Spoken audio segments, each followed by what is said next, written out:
Welcome to Mortification of Spin, a casual conversation about things that count, with Carl Trueman, Todd Pruitt, and Amy Bird. Mortification of Spin is a weekly podcast from the Alliance of Confessing Evangelicals. Bereavement, a touchy subject that too few dare talk about, even and sometimes especially within the walls of the church.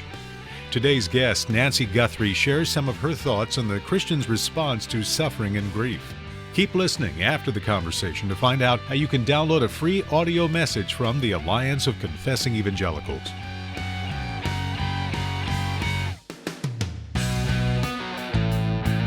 Well, welcome to the Mortification of Spin. Today we are privileged to have a special guest whose identity will be revealed in just a moment, but I want to take your minds back to an event of roughly 12 months ago when regular listeners will remember that we conferred a singular great honor upon Mrs. Amy Bird when she joined the show, and we actually elected her as an honorary guy. Well, only for the second time in recorded history are we going to do that today. We're delighted to be welcoming to the program the well-known writer, Nancy Guthrie. And before we interview her, we are going to call this meeting to order and elect Nancy as only the second honorary guy in history. Now, there have been objections to us doing this. It emerged as we were going through the very rigorous investigative process. It has emerged that Nancy is teetotal, which is something of a black mark when it comes to the election process. But then it was pointed out to me that Amy Bird's favorite drink is Miller Genuine Draft. That is the equivalent of being teetotal, and therefore we've already set the precedent. So I'll call the meeting to order and ask for the appropriate motion. Carl, I'd like to move that Nancy Guthrie be made an honorary guy. Do I hear a second? I second that. Discussion? None from me. Nope. Call for a vote. All those in favour say aye. Aye. Aye. All those opposed say no. I declare the motion passed. Nancy, congratulations. You are the second honorary guy in the history of the world. You can go away and drink a celebratory Miller Genuine Draft with Amy later. And it was so Presbyterian. That's what I liked about it. I wasn't sure if I was allowed to speak against the motion. You can now. We can revisit it at our next meeting. Or to raise my hand, in regard to reasons by which I might not fit for this. I can't be highly emotional. Right. I'm really not interested in watching sports. You could call maybe for the formation of a study committee. To look into it. And here's the other thing: I'm really happy being a girl. Yeah, I struggle with that myself. Join girlfriends. Mm-hmm. So I'm honored. I can tell that this feels to you as a great honor. To you. I don't want to spit in the face of honor. Well, we felt good about making you an honorary guy though, because you seem to have a sense of humor. And we just thought that would be that's pretty much their only fit. Standard. Exactly. I must say I do love to laugh. Well, there you go. Well, Nancy, in the great American news tradition of moving from complete trivia to extremely serious topics, one of the many things that you do in your Christian ministry, and perhaps the thing which is that for which you're best known, are the respite retreats that you and your husband David have been doing for some years now. I wonder if you'd like to tell our listeners something about the origins of this idea and what have been the highs and lows of putting on these retreats over the last few years.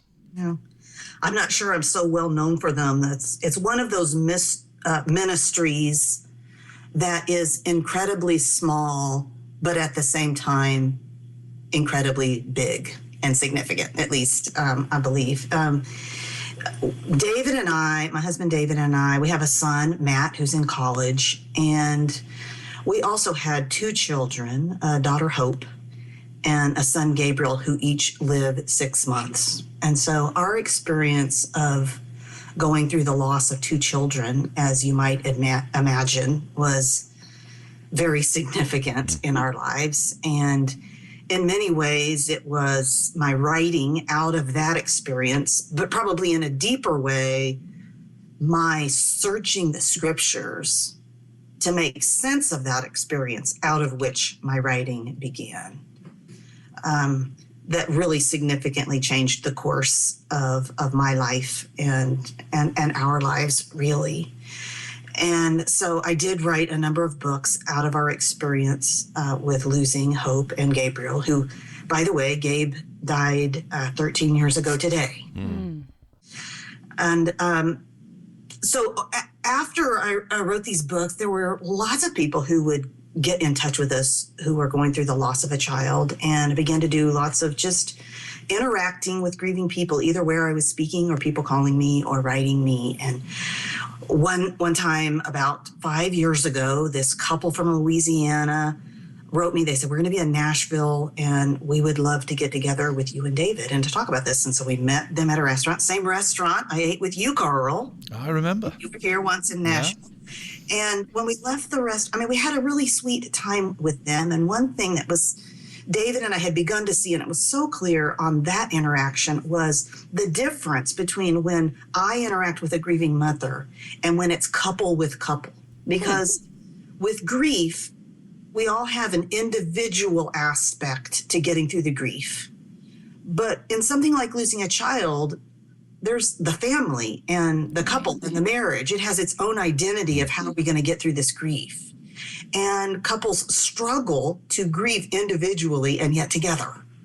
And they grieve differently. And, in the midst of so much pain, to try to give each other grace, to grieve in a different way, to think a different way about it, all those things. It's just incredibly challenging. And so we were driving home from that dinner, and I said to David, I wonder if we could start a retreat for couples who have lost children. And we knew of a place we could do it. There's a fabulous retreat center owned by a ministry here in Nashville that's about 45 minutes outside of Nashville. It's a 12-bedroom lodge out in the country. Nice. I was like, we could do it at the Hiding Place. And on the way home, I kind of thought, here's what we do. We do this, do this, do this. I got home and I went through my address book of all the people who had written me in the previous 2 years who had lost a child. And I did up a little brochure and I sent it to them. And within 2 weeks, our first retreat filled up. Wow. And so then we planned another one. And tomorrow we have our 18th respite retreat, which is amazing to us. So that means over the last 5 years, David and I have spent the weekend out in the country with, I didn't count it up, but 18 times 11 couples, 22 people. We've also done a respite retreat in the UK. We did one UK this last year. We're going to do one in Australia next year. And the weekends are, I don't know, sometimes when we tell people we do this, they kind of look at us like, are you crazy? And in many ways, especially at this point, on the Thursday, the day before we go, there's a bit in which David and I look at each other and go, we're doing this again? Because we're headed out into the country with 11 couples who have so much pain. Yeah.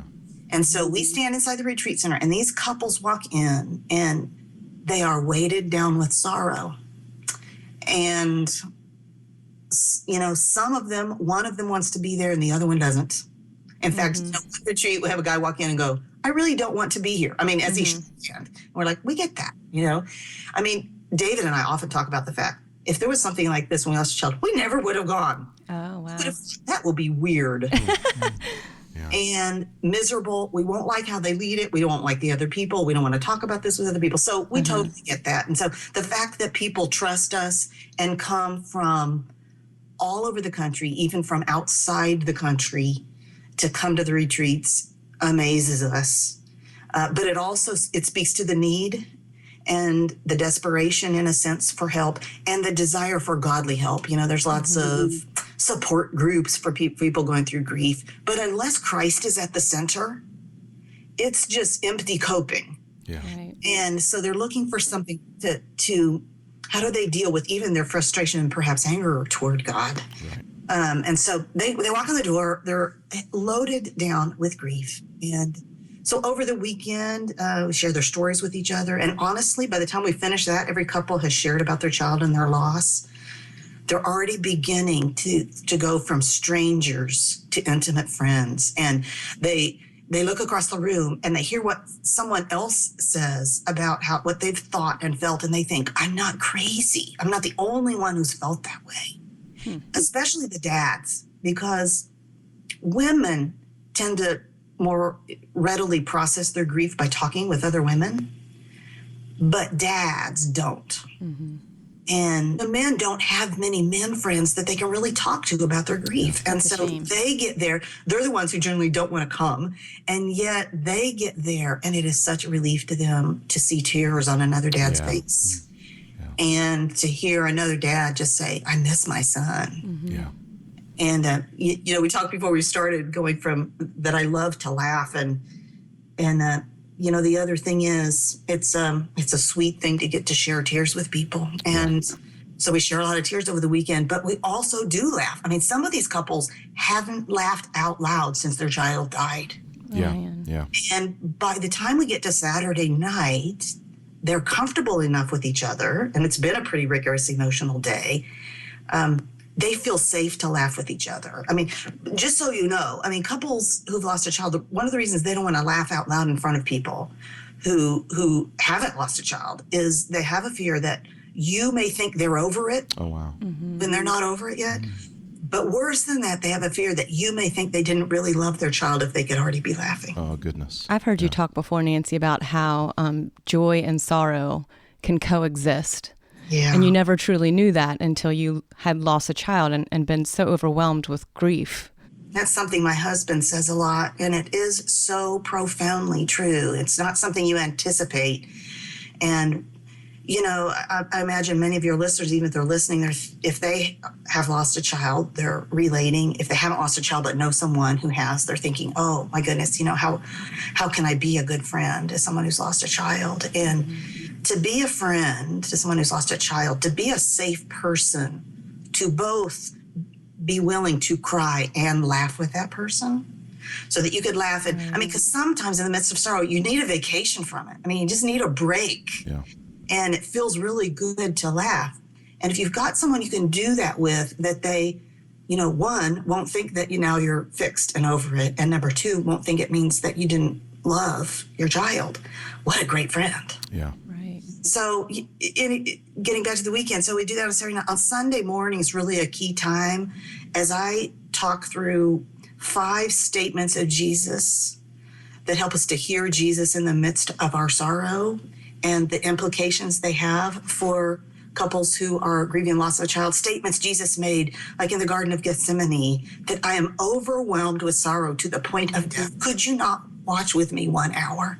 And to know that Jesus understands what it's like to be overwhelmed with grief. Yeah. And that he also understands the loneliness of grief. So, because so many of these couples feel like all their friends ran and disappeared, which is exactly, Jesus understands that. Yeah. To hear Jesus say when the disciples wanted to know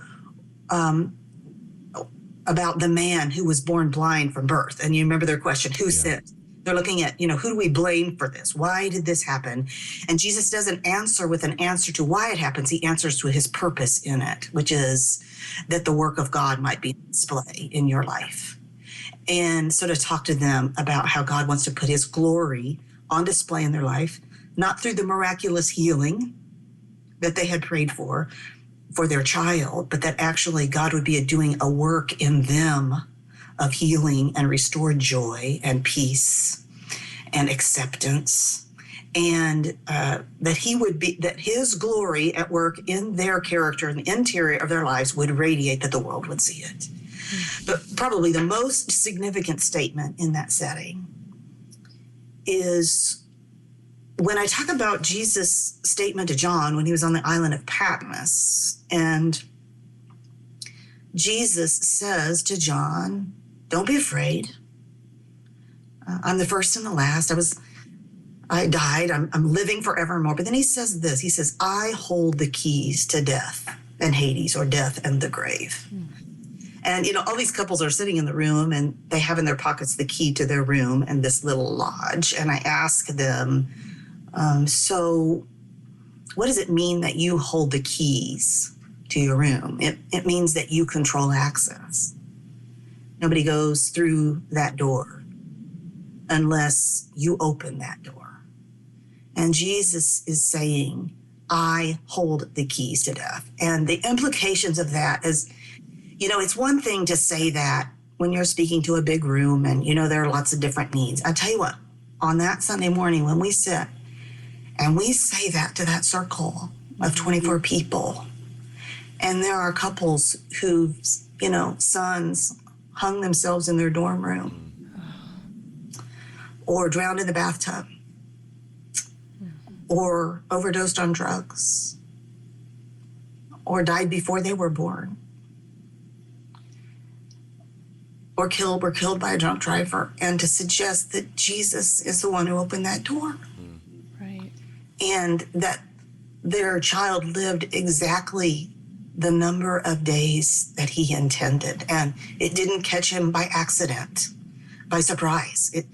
And even though to them it seems like their child died way too soon, they really died right on time. But there's also the comfort in that though Jesus is the one who opens the door, he's the one who's on the other side of the door. Mm-hmm. So we don't surrender our children to an unknowing, uncaring nothingness. Right. And, those of us in the Reformed faith, we've given some thought to the sovereignty of God. Right. But we have people come to our retreats from all kinds of backgrounds and from no faith. Yeah.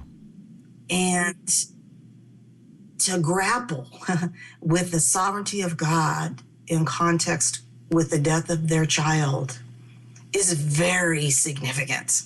Yeah. And, I think it's grappling with that for me is really what birthed so much of my pursuit of knowing God in the scriptures. After the death of my children, just to try to understand, okay, I'm trying to make sense of this. Yeah. Were we the victim of genetic odds 2 times? Or were you in charge of this, God? It's not random. Did you pick us out for this? And say, I think they can handle it. Because people would say to us, God knew that you would be faithful, so he picked you out for this. That didn't seem quite right either. Right. And so, that just sent us to the scriptures to try to understand in a deeper way, to understand God's sovereign providence in this world and the fact that nothing happens to me that hasn't passed through his sovereign hands, but that I do live in a world where there are other forces at work, and yet nothing happens that he is not in control of. And, to reckon with those things, it's not simplistic. And, it's challenging for us if we haven't had an experience like this to try to figure out, and then even more how to articulate. Yeah. For some people, and certainly for the couples who come to this retreat, it's not just a theological issue. Right. It's a personal issue. Yeah. And in hearing that, one of the things that goes through my mind, Nancy, is that good theology has to have tender care attached to it, and tender care has to have good theology attached to it. The one without the other will kind of leave us in a bad state. Because I often feel at these retreats that I am saying something that maybe their pastor or someone else has said to them, right, and they couldn't receive it from him because there was a sense in which they thought, you don't get it. You haven't been there. And I say, it's a hard thing to say, your child died right on time. Yeah. But I guess that kind of points to why David and I do this, in that we feel like we're stewards. All of us are stewards of what God's entrusted to us. And God entrusts to many people many different things. And sometimes we love, the gifts that God has entrusted to us. And, other times God entrusts something to us that we wouldn't have chosen. And God has entrusted to me and David the loss of 2 children. And we're just trying to be good stewards of that. And so, there's a part of us that goes, why do we keep doing this? Because it's a heavy weight. I'm feeling that weight today. Yeah. As I head into this weekend, and I go over, I've got a sheet with pictures of all the people who are coming and the details about their loss. And I've got the sheets they sent me telling us what they're struggling with. And, we feel the weight. We feel mostly the weight of our inadequacy because David and I can't fix this. Right. And we don't have all of the answers by any means. And we haven't known all these people for years to know exactly what they need. And so we go into these weekends so desperate for the Holy Spirit to empower us to listen and love and challenge and discern what's really going on. But we keep doing it because we just feel like, well, who else is going to do it? Right. And we want to just be good stewards of what he's entrusted to us. Yeah. Nancy, how can people find out about this ministry? Where can they go to find out about the respite retreats? Just to my they can go to my website, nancyguthrie.com, and then there's a place there that says respite retreats. Okay. Very good. Very good.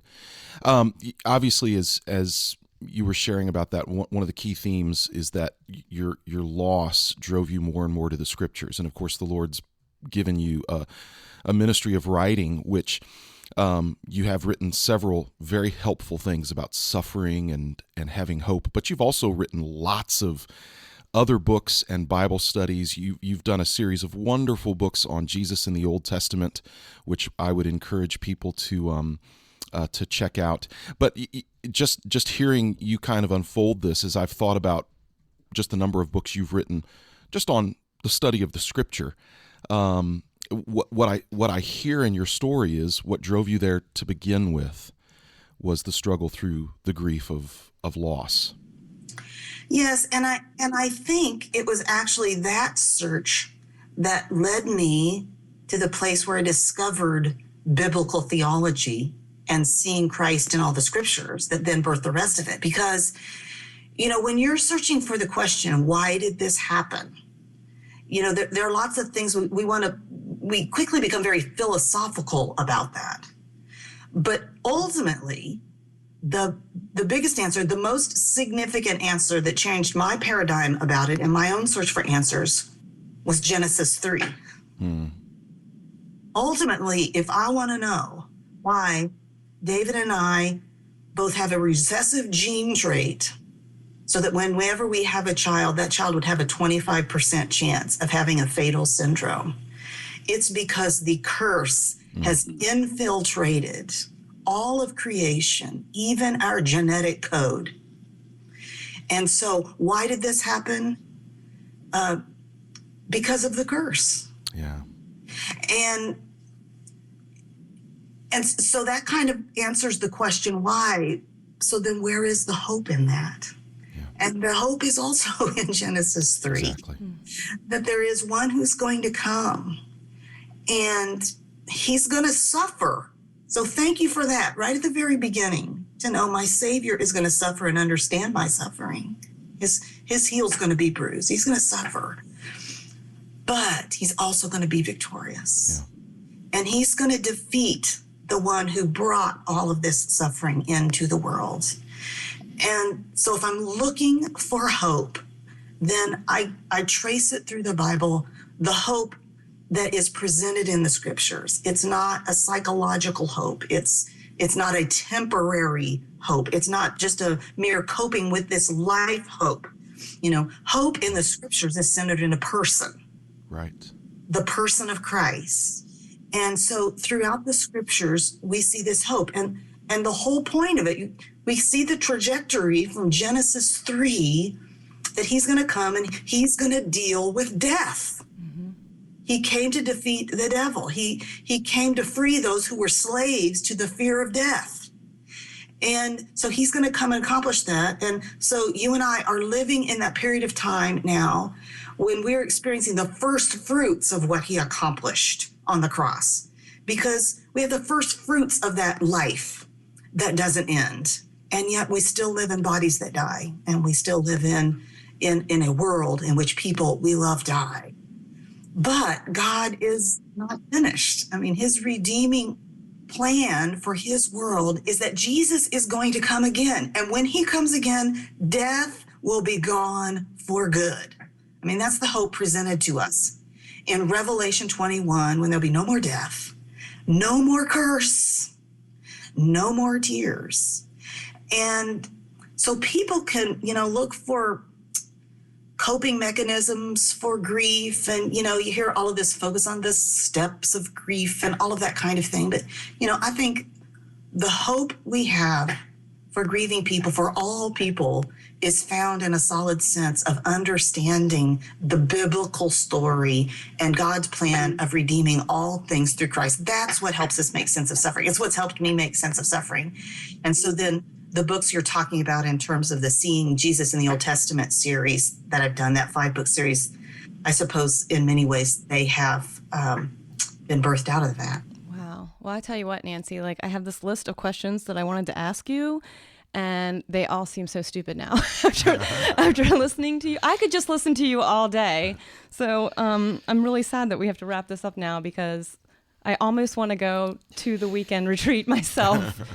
But yeah, I just want to thank you so much for sharing that with us. I think this can be a really helpful podcast for everyone. Yes. And those who have had to deal with loss in their family, friends, and loved ones, and those who want to help others who have, and for the church. So thank you so much for letting us interview you today and letting us listen to you, and hopefully be able to have you back on since you're an honorary guy now. Absolutely. Oh, terrific. Well, thank you for letting me go on, share about this heart's passion. It's great stuff. That we have, and I'm grateful for it.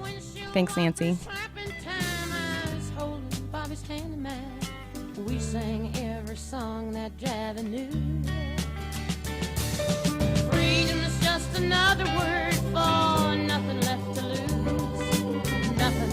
I mean, nothing, honey, if it ain't free. Thanks for listening to Mortification of Spin, a podcast of the Alliance of Confessing Evangelicals, a coalition of pastors, scholars, and churchmen that exists to foster a reformed awakening in today's church.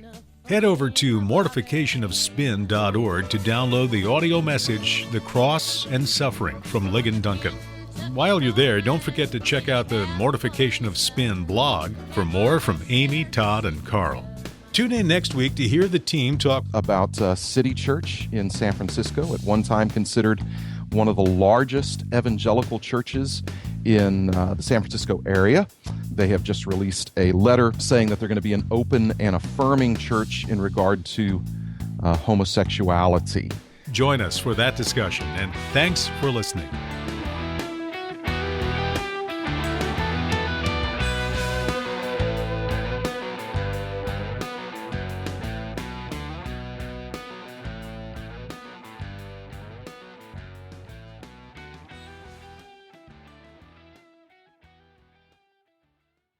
Well, I think if Amy is the Yoko Ono of the reform world, I think Nancy is the Janis Joplin. Hey, I think it's going to be so much better than me. Yeah, I think.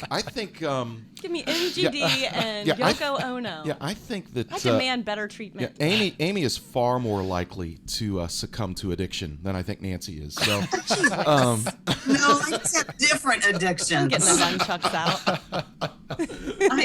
No, she's so healthy. Come on.